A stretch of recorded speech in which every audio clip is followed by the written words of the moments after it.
കഴിഞ്ഞ ദിവസം നമ്മുടെ ജിഫ്രി മുത്തുക്കോയ തങ്ങൾ സങ്കരപ്പേരുകാരനായ എന്നെ വളരെ സങ്കടത്തോടെ പരാമർശിക്കുകയും ഞാനതിനോട് പ്രതികരിക്കുകയൊക്കെ ചെയ്തു. നിഷ്കളങ്കമായി ചില സമസ്തക്കാരെങ്കിലും വിചാരിക്കുന്നുണ്ട് ഈ പറയുന്ന നീതികേടാണ് ഞാൻ ചെയ്യുന്നത്, അല്ലെങ്കിൽ നീതി അമ്പലക്കടവിൻ്റെയും മുക്കത്തിൻ്റെയും ഒക്കെ പക്ഷത്താണ്.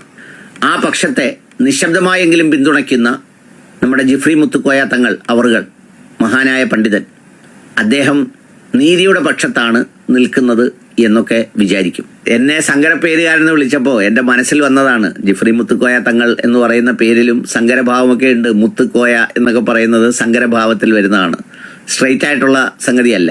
അതിലൊരു തമിഴ് സംഗതിയുണ്ട്, കേരള സംഗതിയുണ്ട്, ഇതെല്ലാം ഉണ്ട്. അതൊക്കെ പിന്നെ വലിയ മനുഷ്യനായതുകൊണ്ട് ഞാൻ അതിനെക്കുറിച്ചൊന്നും പറഞ്ഞില്ല എന്നുള്ളതേ ഉള്ളൂ. ഏതായാലും അതൊരു വിഷയമല്ല. ഒന്നും പറയാത്തത് അന്ന് അതിനെക്കുറിച്ചുള്ള വിവരമില്ല. എന്നാരോ സ്വഹാബികൾ എഴുതി കൊടുത്തു. അപ്പോൾ മുത്തുക്കോയ തങ്ങളിലും ശങ്കറിൻ്റെ പേരുണ്ട് എന്ന് പറഞ്ഞുകൊണ്ട് അതുമ്മ പിടിച്ചു വന്നിക്കാണ്. എന്തായാലും ഞാൻ ഈ അനിൽ എന്ന പേരിന് എന്താണ് അതിൻ്റെ അർത്ഥം എന്ന് ഒന്ന് ചാറ്റ് ജിപിടിയിൽ ചോദിച്ചു നോക്കി. അപ്പോൾ കാറ്റ്, വായു എന്നൊക്കെയാണ് ഇതിനർത്ഥം. കീവായു ആവാത്തത് നന്നായി.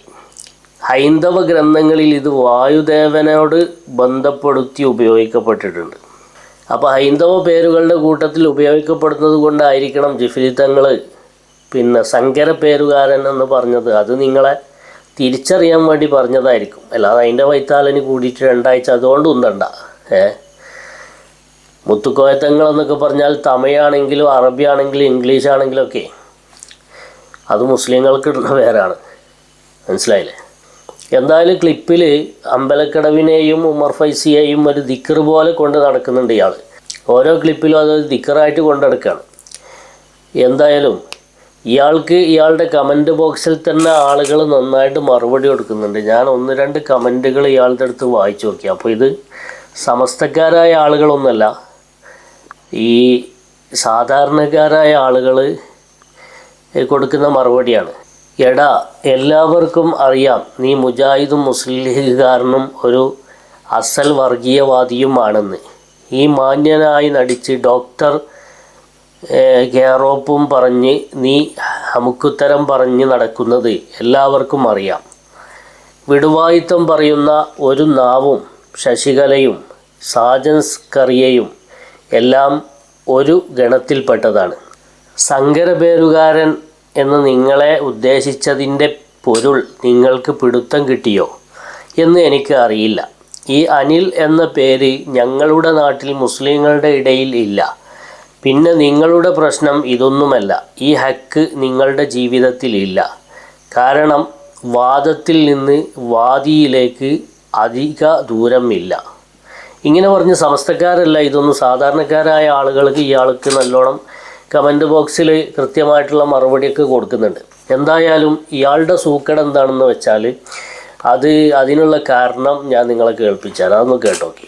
സമസ്തക്കൊരു പോറലേക്കൂല. കാരണം ഇത് കറാമത്തിന്റെ പ്രസ്ഥാനമാണ്.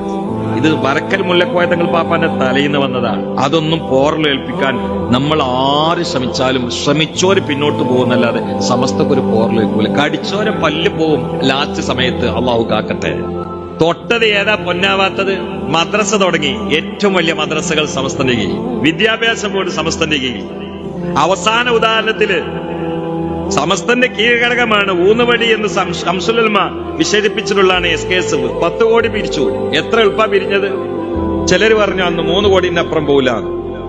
കൂടി വന്ന 3 കോടി 10 കോടി. അതിനുശേഷം തഹയ്യ വന്നു. 4 കോടിന്റെ മേലെ കയറൂല എന്നൊക്കെ പറഞ്ഞവരുണ്ട്. 40ന്റെ മേലാണ്ട് കയറി. അതിനുശേഷം മഹാനായ സയ്യിദ് ജിഫ്രി തങ്ങളുടെ ശതാബ്ദി യാത്ര, ആ യാത്ര ഇങ്ങനെ ലൈവില് കാണുമ്പോൾ എനിക്ക് തോന്നി മഹലൊക്കെ കൂടി ഒപ്പം നടക്കണോ. നാടും നഗരവും കുന്നും മലയും തെങ്ങും ഒക്കെ ഒപ്പുണ്ടോന്ന് തോന്നിപ്പോവാ. നടന്നിട്ട് പൂതിയില്ല.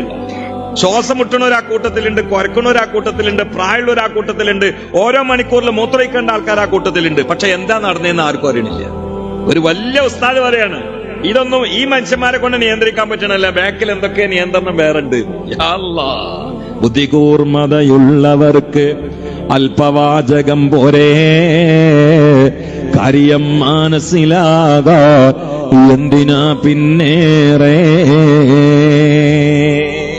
ഇതാണ് പ്രശ്നം. അസൂയാലുക്കളെ തൊട്ട് അല്ലാഹു തആല നമ്മുടെ പ്രസ്ഥാനത്തെയും സയ്യിദന്മാരെയും ആലിമീങ്ങളെയും കാത്തുരക്ഷിക്കട്ടെ. അസൂയക്കാരുണ്ടാകുമ്പോൾ ഇതിനെതിരെ കൂലി പ്രഭാഷകരെ, കൂലി എഴുത്തുകാരെ ഇങ്ങനെയൊക്കെ ഇറക്കും. ഇതൊക്കെ അസൂയയിൽ നിന്ന് ഉത്ഭവിക്കുന്നതാണ്. നിരന്തരം ഇത് ഒന്നുമല്ല എന്ന് പറഞ്ഞുകൊണ്ടിരിക്കുമ്പോൾ അത് പറയുന്ന ആൾക്കും ഇത് കേൾക്കുന്ന ആളുകൾക്കൊക്കെ, പൈസ കൊടുക്കുന്ന ആളുകൾക്കൊക്കെ ഒരു സുഖമാണ്. അതൊക്കെ ഒരു സൈക്കോളജിക്കൽ അപ്രോച്ചിൻ്റെ ഭാഗമാണ്. അല്ലെങ്കിൽ ഇതൊക്കെ പാടെ കാണുമ്പോഴും കേൾക്കുമ്പോഴൊക്കെ ഇതൊക്കെ പാടെ ഉള്ളിലേക്ക് കയറും. മനസ്സിൻ്റെ ഉള്ളിലേക്ക് കയറി കഴിഞ്ഞാൽ പിന്നെ അവിടെ സമസ്ത, സയ്യിദ് ജിഫ്രി തങ്ങൾ ഇങ്ങനത്തെ സംഭവങ്ങളൊക്കെ ആയി മാറിപ്പോവും. പിന്നെ പറയുന്നതൊക്കെ അതിനനുകൂലമായി ആയിത്തീരും. അപ്പം അങ്ങനെയൊന്നും ഇല്ലാതിരിക്കാൻ ഇതിനെതിരെ നിരന്തരം പറഞ്ഞുകൊണ്ടിരിക്കുക, ദിക്ർ ചൊല്ലിക്കൊണ്ടിരിക്കുക. ഹമീദ് ഫൈസിക്കെതിരെ, മുക്കം ഉമർ ഫൈസിക്കെതിരെ, സയ്യിദുൽ ഉലമക്കെതിരെ പറഞ്ഞുകൊണ്ടിരിക്കുക, അത് പറയിപ്പിച്ചുകൊണ്ടിരിക്കുക, അതിനു വേണ്ടി പൈസ കൊടുത്തുകൊണ്ടിരിക്കുക, അണികളെ ഇത് നിരന്തരമായിട്ട് ആൻറ്റി സമസ്ത കേൾപ്പിച്ചുകൊണ്ടിരിക്കുക. അതൊക്കെയാണ് ഇന്ന് ചിലരുടെ പണി. എന്തായാലും അസൂയ എന്ന് പറയുന്ന വലിയൊരു സംഭവമാണ്. അല്ലാഹു തആല നമ്മെ അതിൽ നിന്ന് കാത്തുരക്ഷിക്കട്ടെ. ആമീൻ. അസ്സലാമു അലൈക്കും.